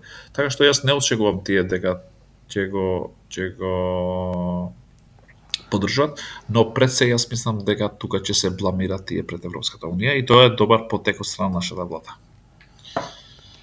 Како ја оценувате ситуацијата со меѓусебните обвинувања меѓу градоначалничката на Скопје Даниела Арсовска и градоначалникот на Чаир Висар Ганију, поврзани со наводни дивоградби. Дали има основа за обвинувањата на Арсовска и тврдењата за закани од страна на Ганију, или пак Арсовска е ставена во прв план пред изборите како инструмент под далечинско влијание од ДУИ? Како ја гледате и изјавата на Изет Меджити, кој тврди дека обвинувањата се лажни и најавува поднесување кривична пријава? Прво да ја објасниме дека јас сам живеам во општина Чаир и знам како функционира општината. Да не забораваме дека во минатото ова бе цело време ДУИ го има водена општината од 2005 година, мислам дека. Така што во Чаир се изградени многу згради кои се дивоградби и ден денеска уште се градат. Знам дека ги пријават и ништо не превземат, но во моментот како Даниел Арсова ги прави ова, мислам дека е зборува на име на ДУИ, бидејќи ДУИ не можат сами тоа да го прават. Да не забораваме дека овие членови му беа и тие градеа заедно во минатото, така што јас Даниел Арсова, но добро е тоа што излезе да ги пробудува граѓаните, односно чаирчанците, дека тоа што се гради е срамно пред се и криминално и спротивно на интересите на самите граѓани, бидејќи да градиш зграда и да го легализираш со 1 евро, а да го градиш во 2022, 23 или 24 година, а да плаќаш одобрение за градот, односно да плаќаш комунали по 1 евро квадрат, мислам дека е уништување на самиот буџет на општината, бидејќи ако се 150 згради и го ставиме во калкулатор, тоа значи дека многу милионски суми, односно да не кажам на 100 милиони евра. Јас пошто правев некој мала калкулација колку би требал математики, колку треба оштетен буџет, јас значи ми излезе дека е над 100 милиони евра буџетот оштетен на општината, така што јас мислам дека јавното обвинителство, судот и другите органи имат начин тоа како да го истражуваат. Постојат документи и сега живееме во 21 век, каде технологијата е многу напредена, го имаме Google, нели? И точно кажува која зграда и кога е истата направена.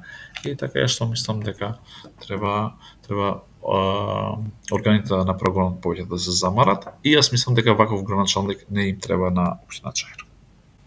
Состојбата во коалицијата вреди повеќе од месец дена е главна тема во медиумите. Дали и нанесе штета и колкава со излегувањето на Арбен Таравари од коалицијата, дали домашниот тесап на Таравари и Ахмети ја постигна целта или пак се потврди народната изрека домашниот тесап не излегува на пазар. Дали се појавувањето на вице-премиерот за добро водење Арбен Фетаи како лидер на Алијанса на албанците од крилото на Таравари кои одлучија да останат во коалицијата вреди, сега се надзира нов албански политички блок кој ќе биде дел од коалицијата вреди? Јас мислам дека вреди веќе една политичка партија и овој дел е односно третата политичка партија предводена од Арбен Фетаи на третата политичка партија внатре во Алијанса, пошто едното е со Зеадин, второто е со Арбен Таравари, третото е со Арбен Фетаи. Јас мислам дека тие ќе бидат дел од вреди, пошто лидерот не може одеднаш да стануваш лидер, нели, во една политичка партија, ти треба малце време да се етаблираш, но јас мислам дека тие за кратко време ќе функционираат внатре во една политичка партија вреди. Но јас мислам дека Ахмети го има постигната целта, имајќи предвид дека Арбен Таравари го извади од страна на влада и сега тоа што му го има веторно, најверојатно, бидејќи 6 општини му ведел на него, да видиме колку општини сега ќе му даде. Очигледно како Арбен Таравари во една изјава дадена за еден медиум, како сега да ескивира од тие што во минатото ги даваше како големи идеи дека ќе оди 6 општини, 7 општини ќе победува, како тие почна да ги намалува сега и најверојатно ќе му даде колку што сака Али Ахмети. За тој да може да ги држи и Арбен Таравари и Зијадин Села под ист чадор, јас мислам дека треба да му даде многу помалце на него, пошто нема да му останува за неговите политички. Но, јас мислам дека е ризично за вреди ако тие постапуваат како блок, бидејќи да не забораваме дека вреди прави големи кардинални грешки и јас мислам дека прават две големи грешки. Првине, што ги манипулират нивните членови, тоа е првото, а второто јас мислам дека го лажат лично и премиерот. Бидејќи ЕСАПот, тие што го прават, најверојатно на крај може да не му излезе на вреди како што моментално постапуваат, бидејќи водат политика која за мене е тотално нереална и мислам дека водат политика повеќе од внатре во министерските места кај ги имат, во директорските места, односно од институцијата колку повеќе да изделуваат од теренот да го видат народ. Јас мислам дека во минатото ние бевме заложници на политички партии кои функционира во смисла на акционерско друштво како ДУИ, или имавме политичка партија која беше и функционираше како трговец поединец, како беше Ментутачи и ДПА, а овие очигледно некои политички партии што дел од вреди, почна политика да ја гледат како фамилиарен бизнис. Значи, цело семејство, тесните фамилиарни врски што ги има, да ги стават во клучни места. Јас министер, братучетот директор, третиот братучет амбасадор, четвртиот некој директор со заменик министер, мислам дека на ова насока албанците не ги гласаа нив за да прават фамилиарен бизнис со политички партии, туку да ги застапуваат еднакво и да ги стават најквалитетните луѓе, бидејќи така ќе имаш и најквалитетна држава. Но начинот како постапат, особено во последното време, јас мислам дека може да и биде фијаско. Ова е една порака до нив да се опаметуваат и да се свестат и да направат сосема друга стратегија за нивната политичка партија. Иначе во друг начин, во следните избори, јас мислам дека може да добијат фијаско. Но тие, мислам дека единствената надеж е дека ќе се компензират со гласовите на ВМРО да помине и коалицијата, што е моментално во влада. Господине Фаризи, пратениците во бугарскиот парламент вчера едногласно усвоија нова резолуција за напредокот на Македонија во процесот на пристапување кон Европската Унија, при што порачаа дека нема отстапување ниту за сантиметар од договореното и ги повикаа македонските власти да ги спроведат постоечките договори. Како го оценувате овој чекор на источниот сосед? Дали освојувањето на оваа нова резолуција може да се свати како обид за заштита пред домашната јавност во случај да бидат притиснати од страна на ЕУ да престанат со блокирањето на Македонија преку билатералните спорови? Јас мислам дека тоа го кажав и во преска, кога овие во последното време гледат дека ние имаме активна дипломатија, односно и ставови од страна на нашиот премиер, особено тоа во собранието што го кажа, и председателот на државата за специјален акт, тогаш мислам дека се пробудија и бугарите за контра одлука од тоа што ние го донесевме. Христијан Мицкоски учествуваше на конференцијата на конзервативните партии која се одржа вчера во Будимпешта, Унгарија. Мицкоски на овој собир имаше и своје обраќање и со цитати од Библијата ги промовираше традиционалните вредности. Тој остварил и средба со премиерот на Унгарија Виктор Орбан, потенцирајќи ја билатералната соработка меѓу Македонија и Унгарија. Мицкоски за време на обраќањето потенцираше дека, иако мала, Македонија никогаш не се откажала и нема да се откаже од својот идентитет. Имавте ли можност да го проследите неговото обраќање и како го оценувате неговиот настап, особено пораките ги испрати за време на неговиот говор? Премиерот Христијан Мицкоски во последно време како лидер на политичката партија на ВМРО да помне, често во сесински средби со другите политички партии во ниво на Европа има такви состаноци, односно и негови обраќања. Јас мислам дека многу добро и храбро го и државнички, да не кажувам и патриотски ја представува државата, така што и неговите изјави што ги има дадено, особено и после средбата со Виктор Орбан, тоа покажува дека е во во целосен соработка, односно во партнерство со тие политики што ги промовираат и односно за вредностите што ги има човекот и политиките кои се применуваат во најголемиот дел од државите во Европска унија, бидејќи глобално веќе таа политика е смената, почнувајќи од САД, па се до други држави во ниво на Европа. Така што јас мислам тоа е државнички чин и пред се е патриотско однесување на еден лидер како треба да се однесува во меѓународните односи, односно во тие собири кои се одржуваат со представници на тие политички партии. За крај едно прашање од господинот Николовски. Дали во Република Македонија има навистина бугари или само бугарофили? Јас мислам дека прашањето на човекот му е точно. Јас мислам дека и го почитувам за тоа прашање. Ви благодарам многу за вашето прашање. Јас мислам дека во Република Македонија има повеќе бугарофили кои за лични интереси, односно се обидуваат да ја отцрнуваат Македонија, односно се обидуваат да се представат како бугари во нашата држава. Не дека нема бугари, но пред се премногу јас мислам дека има бугарофили, односно луѓе кои за лични фамилијани интереси и придобивки од тоа што дека го имат бугарскиот пасош и промовираат политики во ниво на државата за дека има повеќе бугари во нашата држава. Ви благодариме господине Фаризи за гостувањето и придонесот во македонски корени. Посакуваме пријатен остаток од викендот, многу здравје и успех во се што работите. Пријатно до слушање и секако до скоро видување. Ви благодарам многу за поканата, особено до тебе, Бети, и до Јон. Ви благодарам за вашата соработка. Сегош ми е чест да бидам дел од вашата емисија и се надевам дека гледачите, слушателите и покрај тоа мислам дека имал малце технички проблеми, не гледале мене, односно во кадарот. Но сепак тоа се случува, тоа дел од технологијата. Но сепак многу ви благодарам што ми овозможивте да дебатираме во овој 2 часа.